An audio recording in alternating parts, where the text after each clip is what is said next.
परशुराम,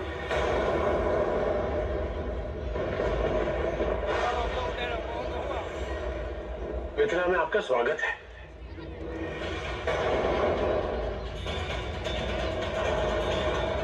कौन है जिसने मेरे गुरु भगवान शिव के इस धनुष को भंग करने का पाप किया? कौन है जिसने ऐसा दुस्साहस करके अपनी मौत को निमंत्रण दिया? सामने आए मेरे।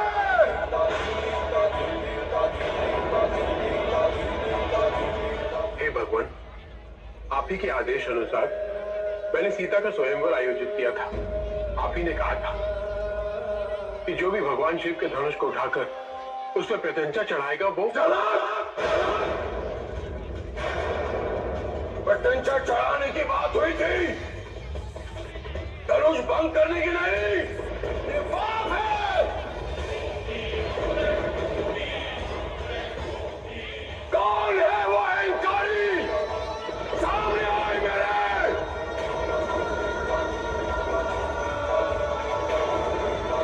आज इसकी मृत्यु निश्चित है। इतने गुणी जनों, महर्षियों और एक ब्रह्म ऋषि की उपस्थिति में ऐसी धृष्टता दिखाई गई और आप सब मान रहे हैं। क्या कोई एक वीर नहीं इस पूरी सभा में जो मुझे सत्य कहने का साहस कर सके? मुनिवर, आपके प्रश्न समाप्त ही नहीं होते तो कोई उत्तर कैसे दे? और इतने क्रोधित भी हैं आप। कौन है ये मूर्ख बालक जो नहीं जानता कि मैं कौन हूं? मुझे भली भांति ज्ञात है कि आप कौन हैं।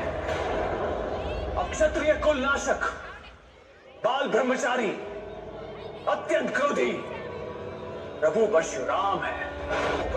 परंतु प्रभु, एक बहुत ही शुभ अवसर पर पधारे हैं आप और यहां इतना क्रोध उचित नहीं।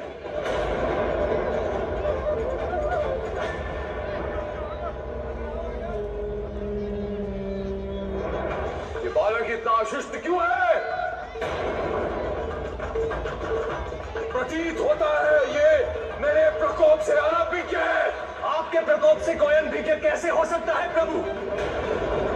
किस प्रकार एक कार्तवीर्य के दोष के कारण कई निर्दोष योद्धाओं का अंत किया आपने। कोई योद्धा कैसे भूल सकता है?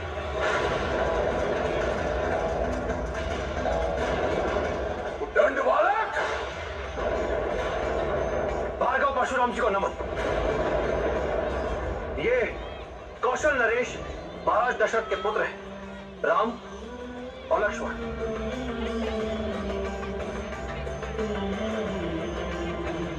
ये भ्रष्ट बालक मेरे आशीर्वाद योग्य नहीं है।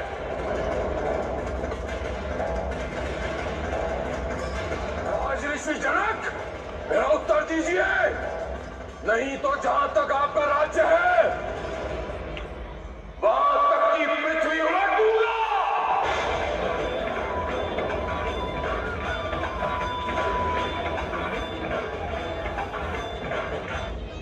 प्रभु,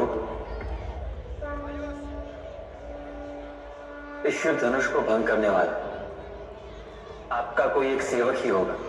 सेवक वो होता है जो सेवा करता है। जिसने ये धनुष भंग किया है वो सहस्त्र भाव की भांति मेरा शत्रु है और मैं उस शत्रु को भी वैसे ही दंडित करूंगा जैसे मैंने सहस्त्र भाव को किया था। या तो मेरा वो शत्रु स्वयं को इन राजाओं से अलग कर ले, या तो इन सभी राजाओं की हत्या का कारण बनने को तैयार हो जाए। बाल्यकाल में कई धनुष खेल खेल में तोड़ दिए हम, तब तो इस प्रकार क्रोधित होकर आप कभी नहीं आए।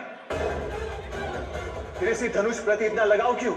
तुम्हें बाल्यकाल में तोड़े गए धनुष और भगवान शिव के धनुष में अंतर समझ में नहीं आ रहा? नहीं समझ आ रहा कि भगवान शिव का अपमान हुआ है? शांत हो जाए मुनिवर, ऋषियों को इतना क्रोध शोभा नहीं देता। उद्दंड बालक, मूर्ख है तू।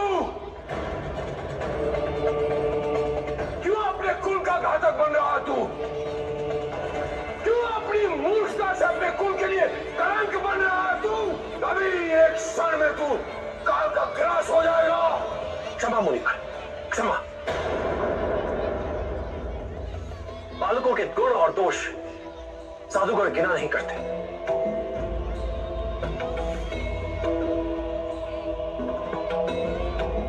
अंतिम चेतावनी दे रहा हूं, जिस किसी ने ये धनुष भंग किया है मेरे समक्ष आ जाए, अन्यथा वो सेवक मैं हूं प्रभु।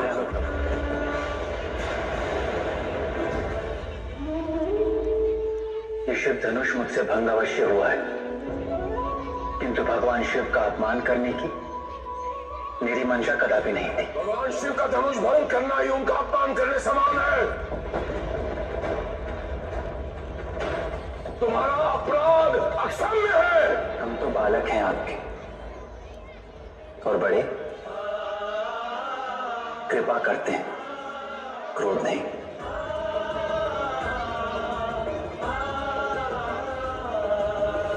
आप ज्ञानी हैं, सुशील हैं, वीर हैं, दया करें प्रभु। धनुष भंग करके तुम मुझे ज्ञान दे रहे हो। तुम्हारा अनुज मुझसे कटु वचन कहता है, और तुम चल से मेरे सामने हाथ छोड़कर मुझसे विनय कर रहे हो। चल त्यागो, युद्ध करो मुझसे, नहीं तो भाई सहित तुम्हारा वध कर दिया जाएगा।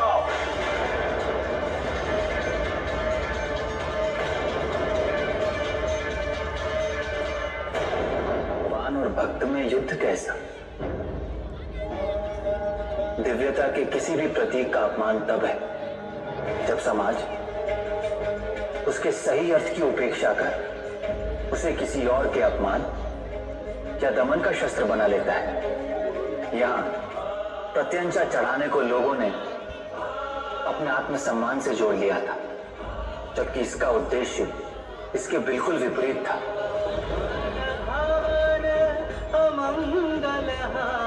फिर भी यदि मैंने आपकी भावनाओं को ठेस पहुंचाई हो तो अहंकार तो देखो, पाप करते हो और यदि कहते हो। उठाओ अपने शस्त्र, युद्ध करो मुझसे। हाथी की भांति हम भी रण यज्ञ में विश्वास रखते हैं।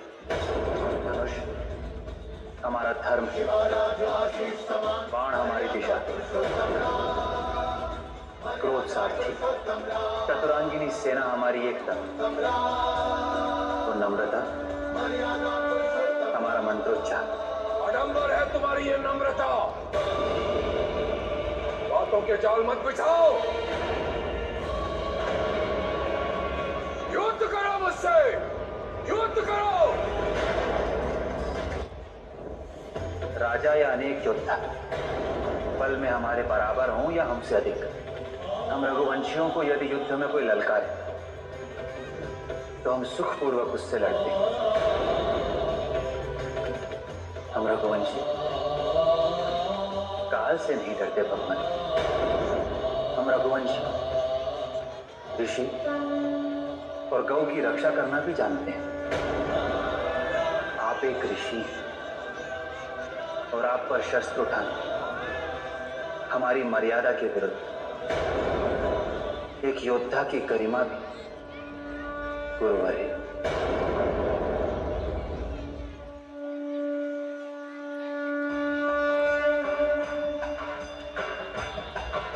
मुझे आपका दंड स्वीकार है, किंतु आप पर शस्त्र उठाना स्वीकार नहीं किया। उठो राम, शत्रुओं को संताप देने वाले वीर, मुझे आपकी वास्तविकता का बोध हो गया है। मुझे ज्ञात हो गया है कि आप ही अविनाशी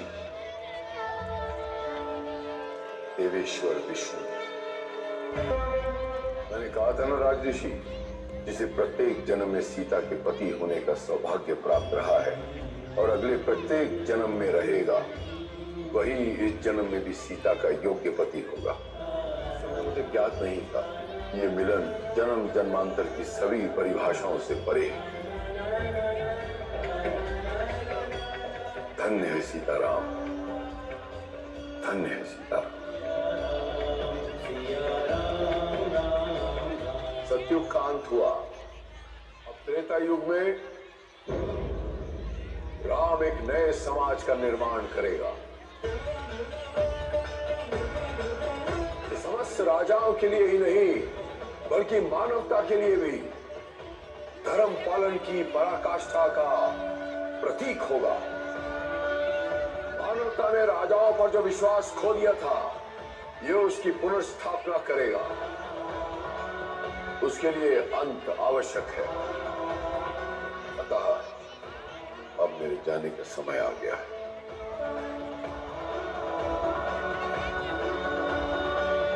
कल्याण पशु।